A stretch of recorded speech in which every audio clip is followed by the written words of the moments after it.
로마서 6장 15절부터 23절까지 보겠습니다. 신약성경 247쪽, 신약성경 247쪽, 로마서 6장 15절부터 23절까지의 말씀입니다.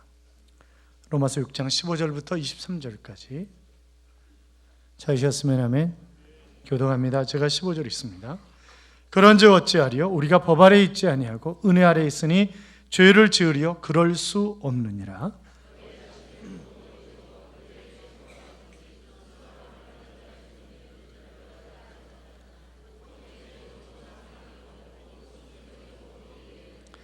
하나님께 감사하리로다. 너희가 본래 죄의 종이더니 너희에게 전하여 준 바 교훈의 본을 마음으로 순종하여 너희 육신이 연약함으로 내가 사람의 예대로 말하노니 전에 너희가 너희 지체를 부정과 불법에 내주며 불법에 이른 것 같이 이제는 너희 지체를 의에게 종으로 내주어 거룩함에 이르라. 너희가 그때 무슨 열매를 얻었느냐? 이제는 너희가 그 일을 부끄러워하나니 이는 그 마지막이 사망임이라.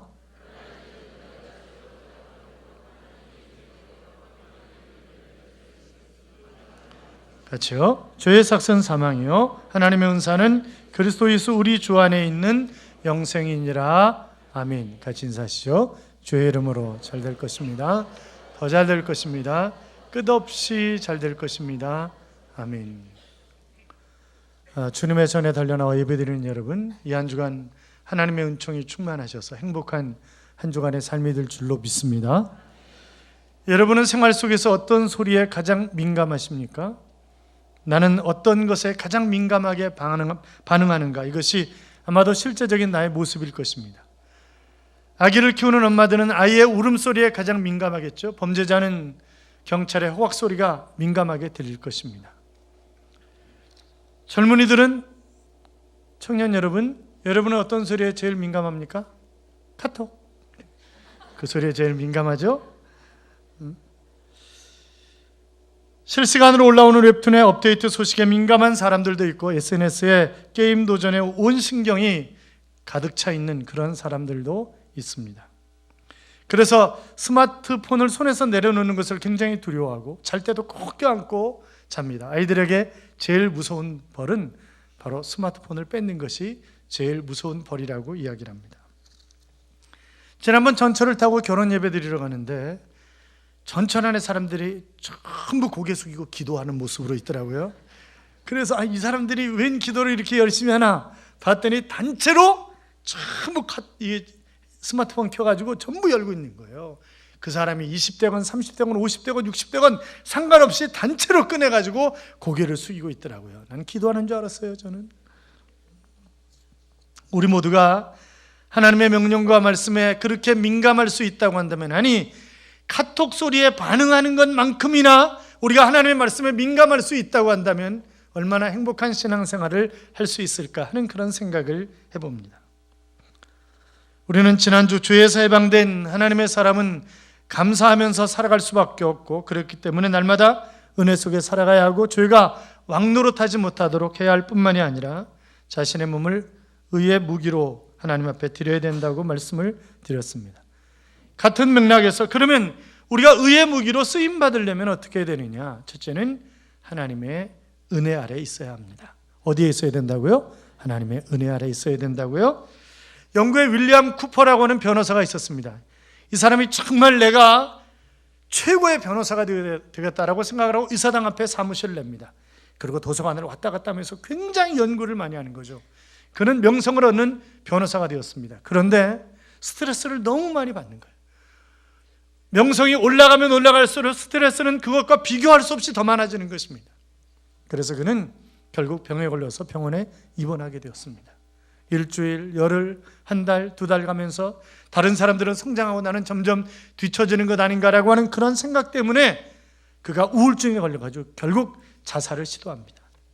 자살에 실패했어요.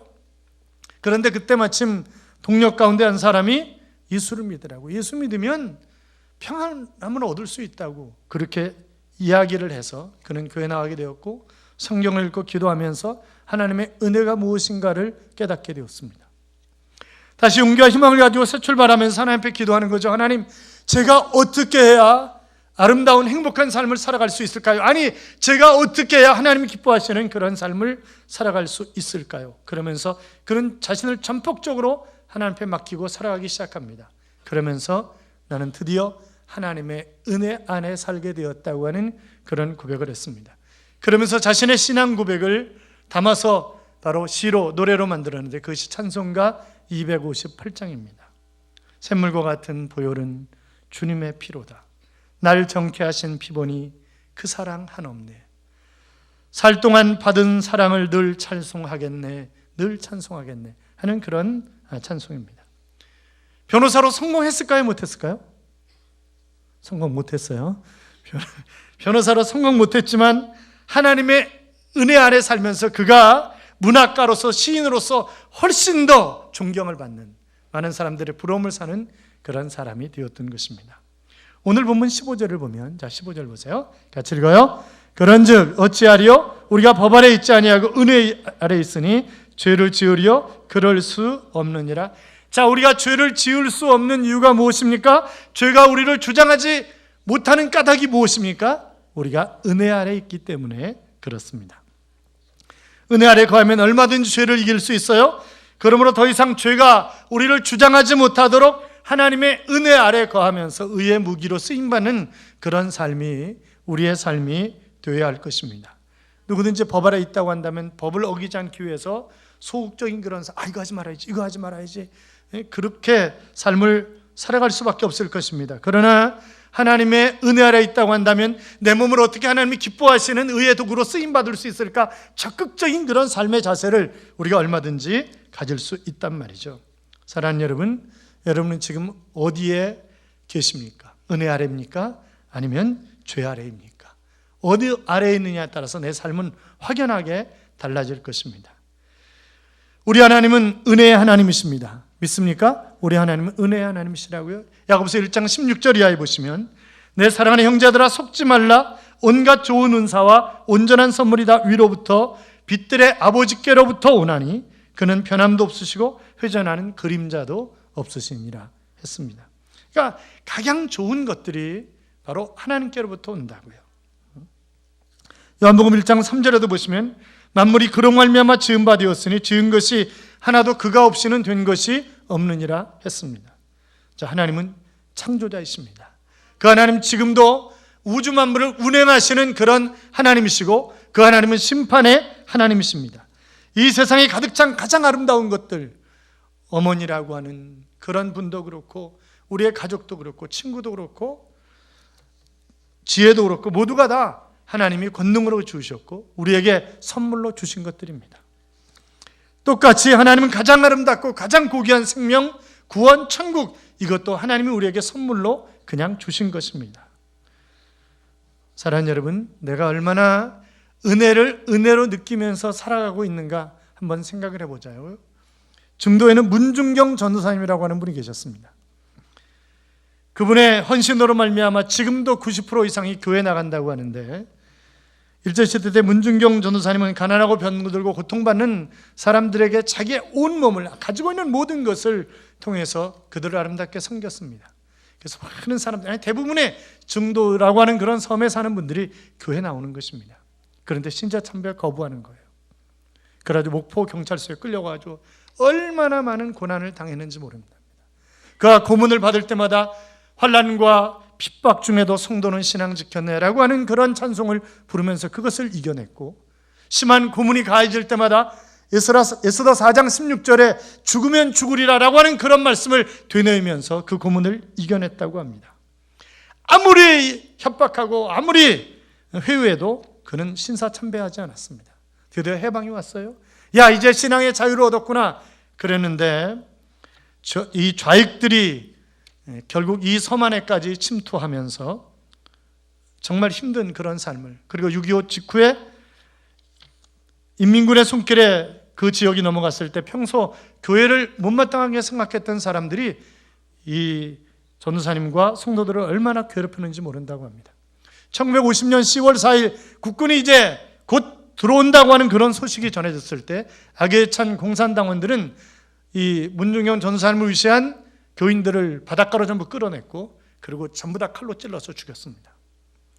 이 문존사님 앞에 와서는 새끼를 마니까 남탁이구만 그러면서 몽둥이로 뒤통수를 내려쳤고, 그리고 내 영혼을 받으소서라고 울부짖는 그를 총으로 쏴서 죽였습니다. 그때 그의 나이가 59세였다고 합니다. 왜 그는 끝까지 신사참배 앞에서, 공산당원 앞에서 끝까지 굴복하지 아니하고 복음을 지키고 순교한 이유가 도대체 무엇이겠습니까? 그것은 하나님의 은혜 때문이었습니다. 하나님의 은혜 알아 살았기 때문에 그 하나님의 은혜를 갖기 위해서 그의 마지막 생명까지 하나님 앞에 드린 것입니다. 여러분, 성경에서 은총, 은혜, 은사, 그런 단어들은 영생, 구원, 천국 이런 단어들과 동의어입니다. 잠언 14장 12절에 보시면 어떤 사람이 보기에 바르나 필경은 사망의 길이니라 라고 했고, 시편 55편 8절 이하에 보시면 이는 내 생각이 너희의 생각과 다르며 내 길은 너희의 길과 다름이라 여호와의 말씀이니라. 이는 하늘이 땅보다 높음같이 내 길은 너희의 길보다 높으며 내 생각은 너희의 생각보다 높음이니라 하셨습니다. 하나님의 길은 은혜의 길입니다. 우리가 의의 무기로 쓰임받는 그런 삶을 살아가기 위해서 하나님의 은혜 아래서 살아가는 그런 삶이 되시기를 주님의 이름으로 축원합니다.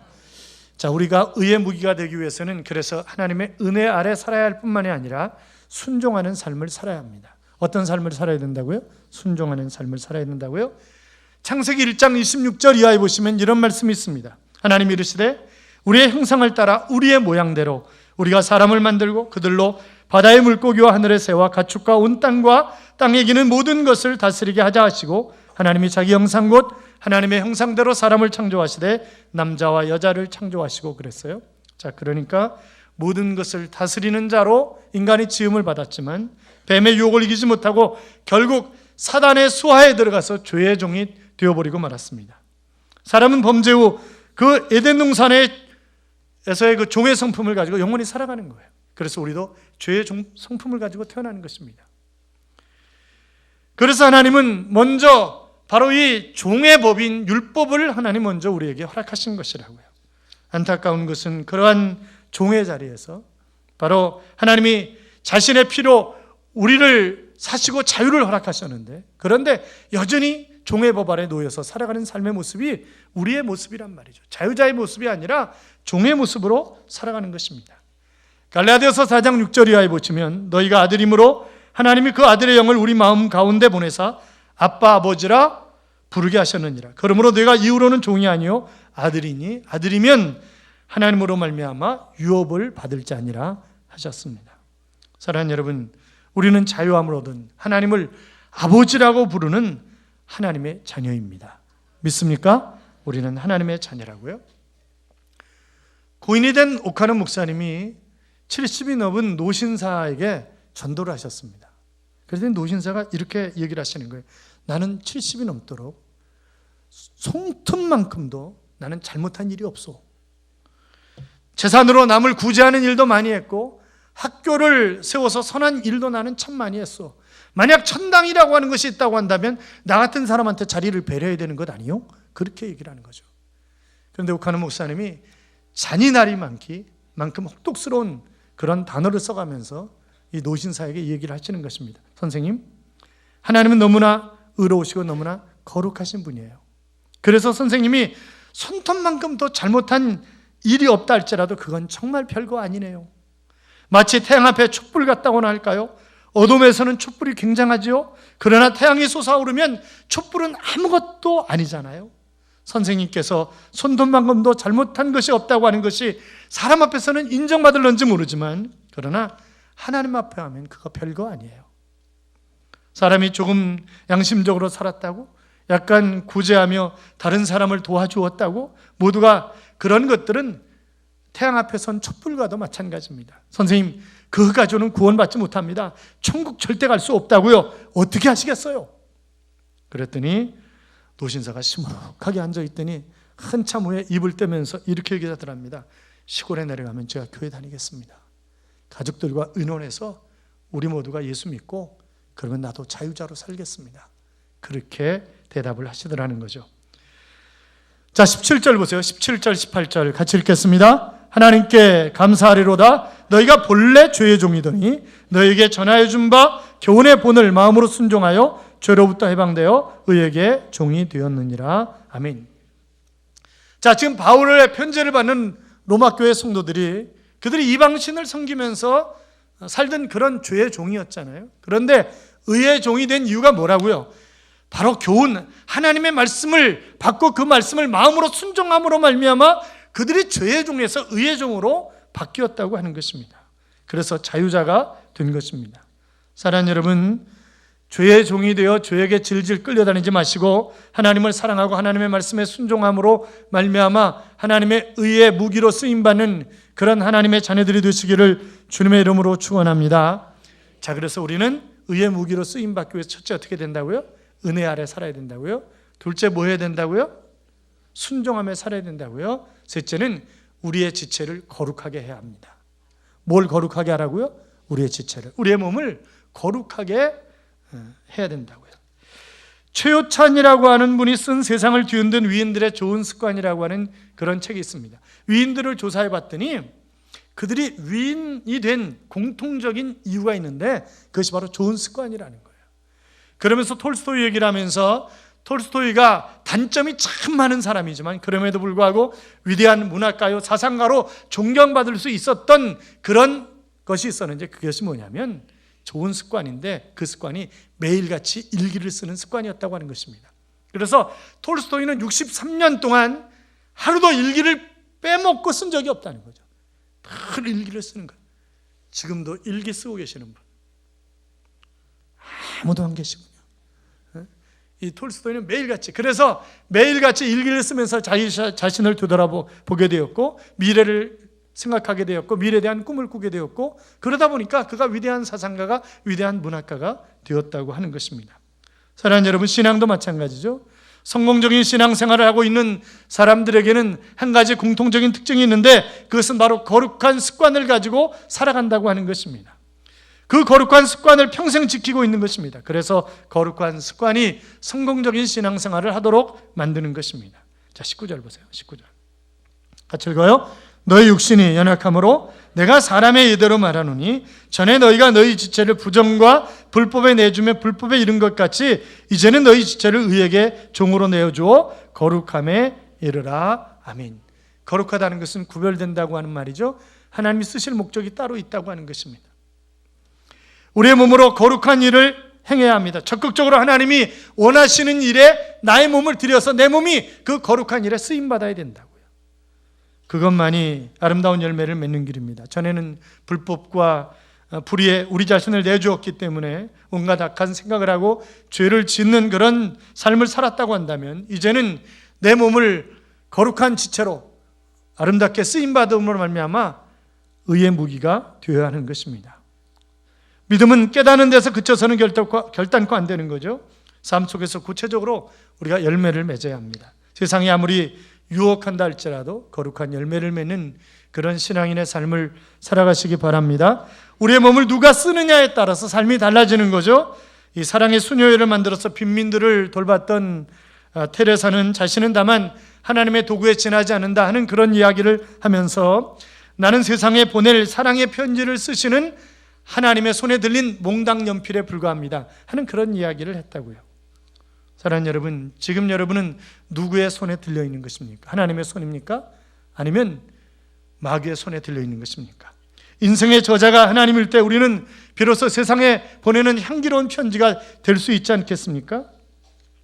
그 숫장수 집 곁으로 세탁소가 이사를 왔어요. 혼자 외롭게 살던 숫장수는 얼른 세탁소에 찾아가가지고 같이 친구가 되자고, 정말 나는 외로웠는데 함께 친구가 되자고 얘기를 했더니 세탁소 주인이 이렇게 얘기를 하는 거예요. 자네 호의는 알겠지만 생각해보게 나는 검은 것을 희게 하는 일을 하는데 자네는 흰 것조차 검게 하는 일을 하는데 어떻게 같이 어울릴 수가 있겠나, 그렇게 얘기를 하더라는 거죠. 사랑하는 여러분, 우리는 예수와 함께 다시 산 사람들입니다. 우리는 죄를 지어서는 안 되는, 하나님의 뜻대로 살려고 몸부림치는 그런 삶을, 그래서 그 삶을 통해서 하나님을 기쁘시게 하는 그런 삶이 우리의 삶이 되어야 되지 않겠습니까? 그래서 우리는 옛날 중심의 이야기가 아니라 미래 중심의 이야기를 해야 합니다. 여러분, 마태복음 11장 28절에 보시면 수고하고 무거운 짐진 자들아 다 내게로 오라 내가 너희를 쉬게 하리라 그렇게 말씀하셨어요. 자, 그것을 아멘으로 받아들이는 사람마다 과거에 매여서 살아서는 안 된다고요. 그가 가늠한 여인이었든지 남편을 5명이나 바꿨던 그런 여인이든지 세리로서 남을 등치며 살았던 사람이든지 주님 앞에 서는 순간 그 모든 것은 아무것도 문제가 되는 것이 아닙니다. 주님은 당신을 배반하고 고기로 잡으러 간 그런 제자들에게 지나간 이야기를 묻지 않으셨습니다. 돌아온 탕자에게 아버지는 아무것도 묻지 않았다고요? 아무것도 문제 삼지 않았습니다. 상대적으로 마귀는 늘 과거 것을 묻고 나가는 거예요. 제가 특히 미국에 가서 여러 사람들을 만들 때 그분들이 하는 얘기가 있어요. 목사님, 제가요 한국에 있을 때는 그래도 한가닥 했습니다. 그런 얘기를 너무 많이 하는 거예요. 사람마다 제가 한국에 있을 때는 이랬고요 이런 얘기를 너무 하는 거예요. 그게 뭐 어떻다고요? 한국에서 그렇게 잘 나갔는데 왜 왔어요 거기?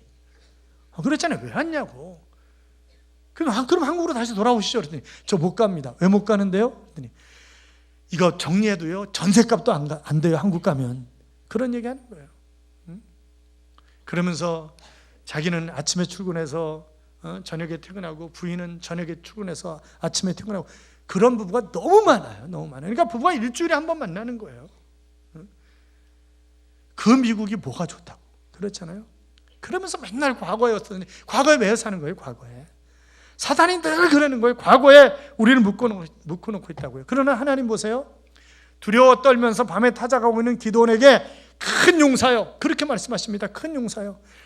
늘 잘난 척하고 그러는 그 베드로에게 뭐라고요? 장차 너를 개발하리라. 그렇게 말씀하시잖아요. 너를 반석이라고 할 것이라고. 그렇게 말씀하신다고요.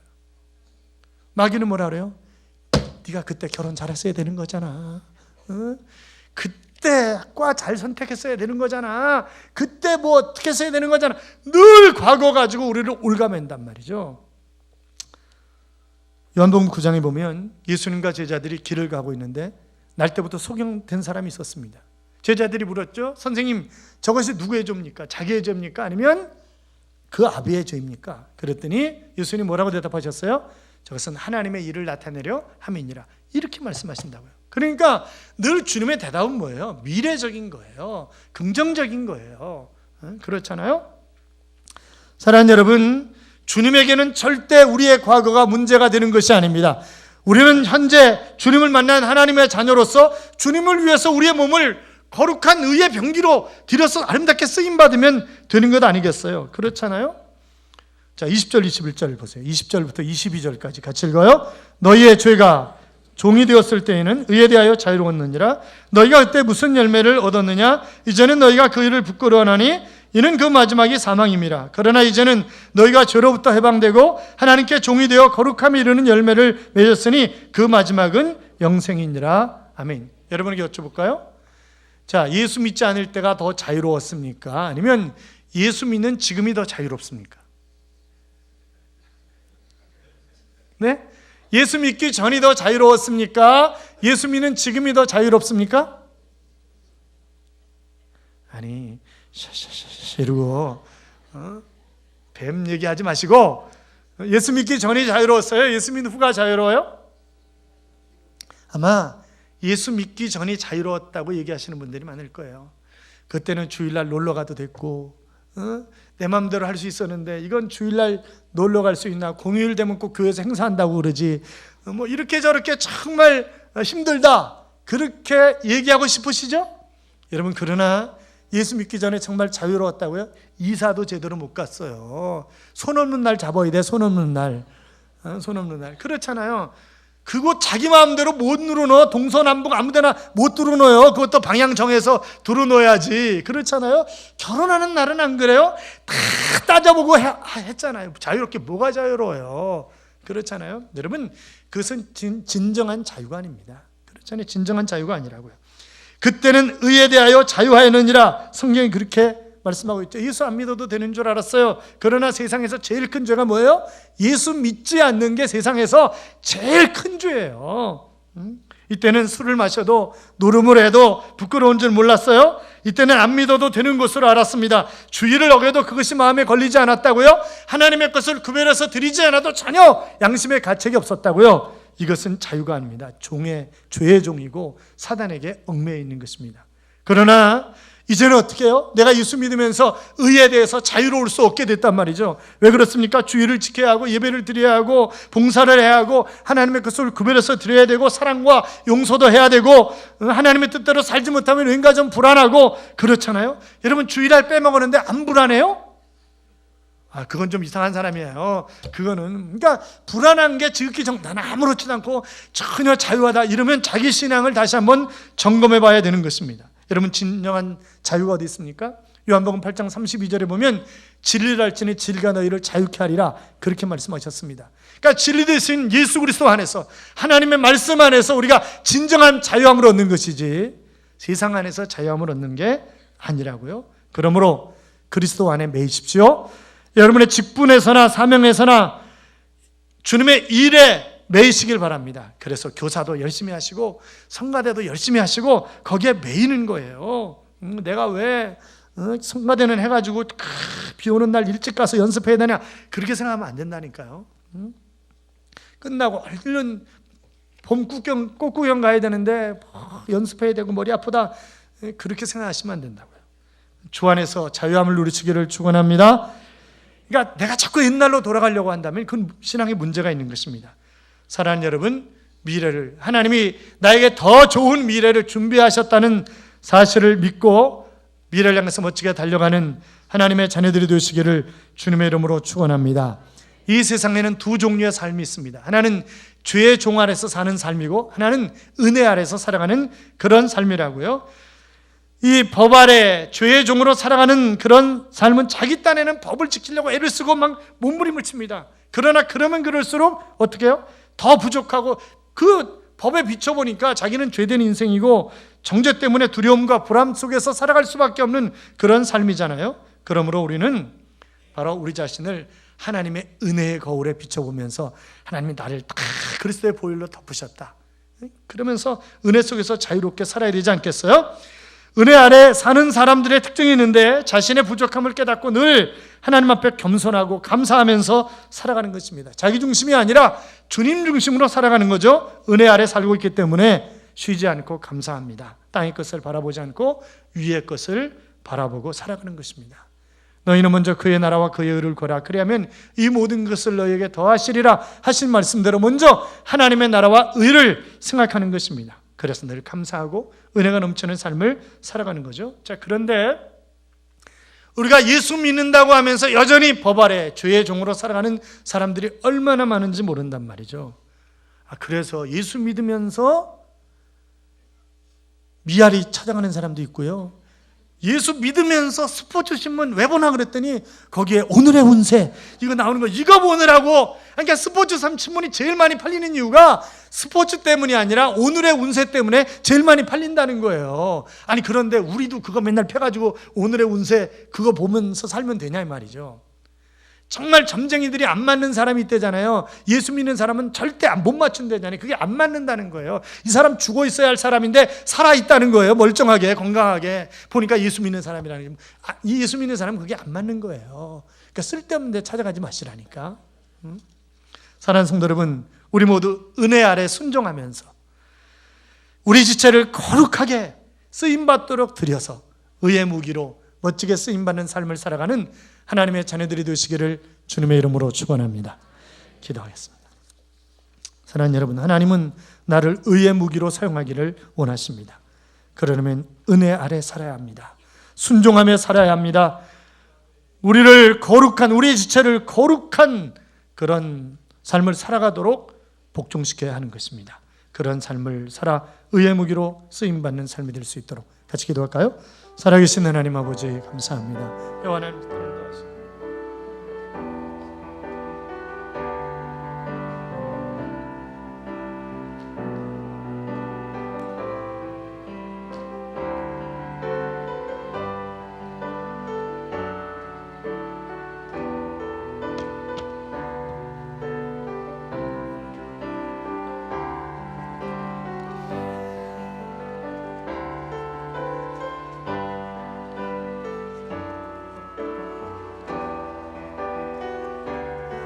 주님 도와주옵소서. 하나님 아버지, 스스로 주님이 인도하옵소서.